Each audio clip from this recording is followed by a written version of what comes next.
Oi, gente, tudo bem? Eu sou Renato Amaral, professor, violoncelista e estou aqui em mais um vídeo da série Café com Cello do canal Acordados Música, ok? Hoje a gente vai falar sobre um tema super legal e importante que é o que você precisa para tocar. O que você precisa.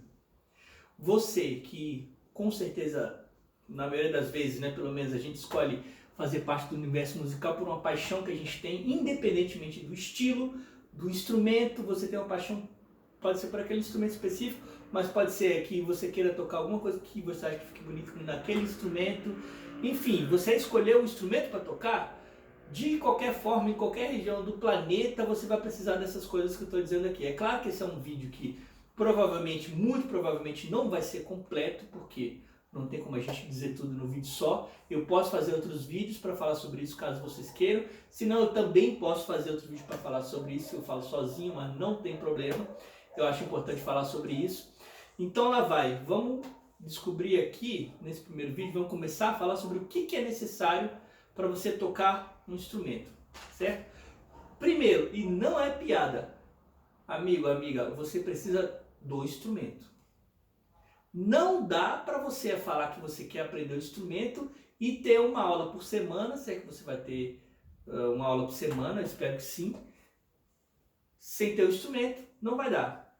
Uma hora que você tem de aula é nada, certo? Então, primeiro o instrumento, daí que a gente entra no segundo ponto. Tendo o instrumento, você precisa de muita paciência. Muita paciência, porque o aprendizado do instrumento não é um aprendizado que você vai chegar numa aula e qualquer professor competente, que seja minimamente competente, ele não vai chegar para você, não vai dar aquela música que você sempre sonhou em tocar para você tocar de primeira, certo? Ele vai te dar vários subsídios antes, vários pontos que você precisa reforçar e melhorar, se é que você já pegou no instrumento antes, ou se você nunca pegou, ele vai te dar as noções básicas daquele instrumento para você poder tocar a música que você quer, chegar naquele ponto e depois ultrapassar isso e ir muito mais longe. Mas para isso você precisa de paciência, porque as coisas não acontecem exatamente do jeito que a gente pensa quando a gente entra para estudar música. Né? A gente entra querendo tocar, só que na hora que você depara com o instrumento, às vezes pode ter uma barreira muito grande que você pensa, puxa vida, não consigo, é difícil. Tá muito difícil, não vejo rendimento, e esse é o ponto em que você vai precisar de paciência, muita paciência. Essa aqui é a minha colinha, que são, eu enumerei os pontos para não sair muito da lógica e vocês serem mais bem informados, né? Dito que vocês precisam de paciência, vocês precisam agora também de disciplina. Essa disciplina é essencial dentro da paciência para que você faça alguma coisa de forma organizada, porque não adianta você ter paciência, mas não saber para que ponto você vai, certo? Só em meditação que a gente procura esvaziar a mente e não ter nada na cabeça para ficar tranquilo. Para estudar a gente precisa dessa disciplina para focar no que é importante, naquela direção incisiva que você precisa resolver. Não dá para você pensar em várias coisas ao mesmo tempo quando você está tocando. É de forma lenta e gradativa que você aprende cada movimento, cada ponto que você precisa, independente do instrumento, tá? Para você ter o domínio daquilo que você precisa. Então a disciplina é essencial para você ter essa organização mental e de tempo para você poder tocar bem o instrumento. Quarto ponto que eu coloquei aqui é perseverança, insistir. Você precisa insistir bastante, porque em princípio você vai pensar que você não vai conseguir estudar, não vai conseguir progredir, porque o progresso que a gente tem da nossa coordenação motora, do nosso movimento fino para tocar um instrumento, necessária para isso, é muito mais lenta e difícil do que você consegue pensar. A gente consegue pensar muito rapidamente como a gente quer fazer uma música, e como é bonito e como é legal a gente tocando. Só que a prática disso, o exercício para chegar nesse ponto, depende de repetição, repetição e repetição de movimentos de coordenação fina, motora fina, que você precisa repetir para que isso se torne um mínimo automático, um mínimo de fluente para você tocar um instrumento, certo? Aí entramos aqui no próximo ponto, que é constância. A constância é muito importante mesmo. Você não pode querer tocar um instrumento se você não tem tempo para estudar esse instrumento, certo? Estudar esse instrumento significa, no mínimo, 1 hora por dia, ritualisticamente. Você precisa se dedicar a um instrumento.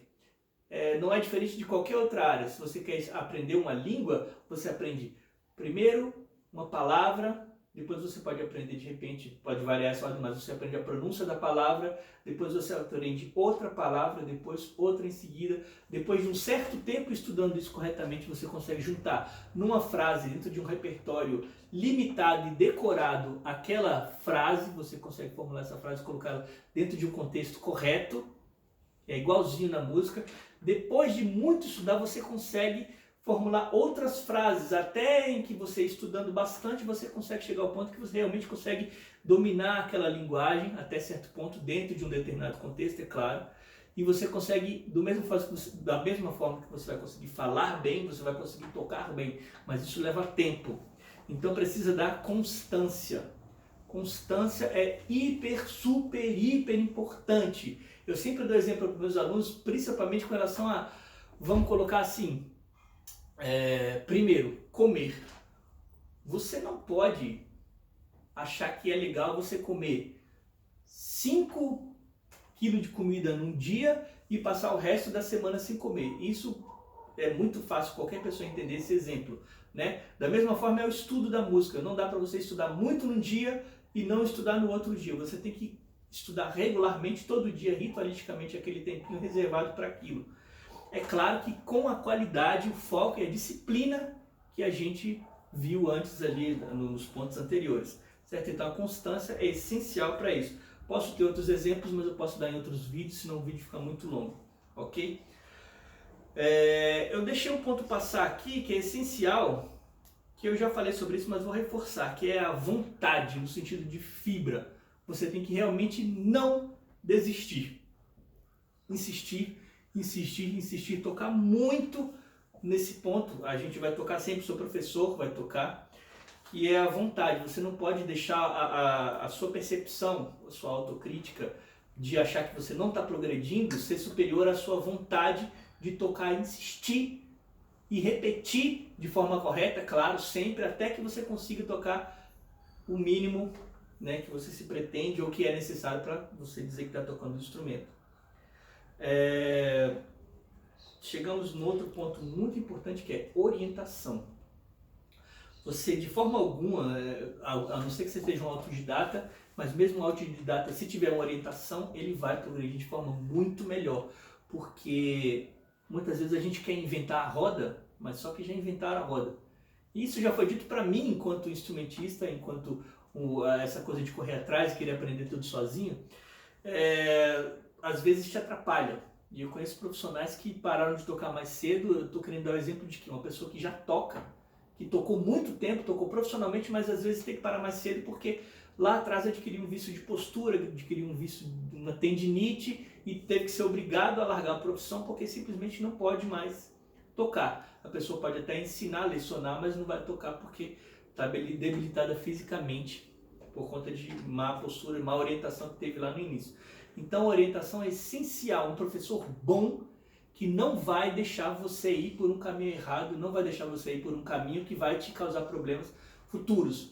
Problemas que podem ser de várias ordens, pode ser ele não te cobrar que você toque afinado, por exemplo, ele não te cobrar que você tenha uma postura correta da mão esquerda ou da mão direita, que vai te causar tendinite ou algum problema de postura, ele não exigir que você sente corretamente, ele não exigir que você tenha ritmo, ele não exigir que você tenha solfejo, isso a gente pode falar em outros vídeos. Tudo isso é uma coisa que o professor é essencial para te guiar nesse caminho, para você poder tocar bem, ok? A última coisa que está anotada aqui, eu posso fazer outros vídeos, mas também acho muito importante você estar aberto a novos conceitos. Uma coisa que a música faz muito e muito bem pela gente é nos obrigar a nos rever, a fazer um autoexame, a sua autoconsciência muda, a sua autocrítica muda quando você é obrigado a tocar um instrumento. Porque você tem que rever muitos conceitos daquilo que você entende que é correto para aprender, daquilo que você entende que é correto fazer, daquilo que são os seus limites, quais são as suas limitações, o que você tem como parâmetro muda muito. E quanto mais você estuda a música, você mais aprende, mais você é obrigado a rever muitos conceitos que você tem e colocar outros no lugar. Isso faz você mudar não só como instrumentista, isso reverbera na sua vida inteira. Você é obrigado a rever muitas coisas na vida, com relação às pessoas, com relação a você mesmo, que você pensa, certo? Bom, esse seria uma introdução ao assunto. Se você gostou, você se inscreva ou clique no sininho para receber as notificações também. Deixe seus comentários, deixe suas dúvidas. E eu já vou falar logo que eu vou fazer em seguida, pensando num gancho desse vídeo aqui, eu vou fazer um vídeo sobre o que não é necessário para você tocar. Né? Alguns mitos, algumas groselhas que a gente ouve sobre que não vou tocar por isso ou por aquilo. E então eu vou fazer um vídeo para isso que eu acho super útil para a gente ter noção do que realmente é necessário, que estou dizendo aqui, e o outro do que não é necessário. Então, o contrário desse vídeo vai ser feito na frente, tá? É isso aí, espero que você tenha gostado e que seja útil esse vídeo para você. Um abraço e até o próximo.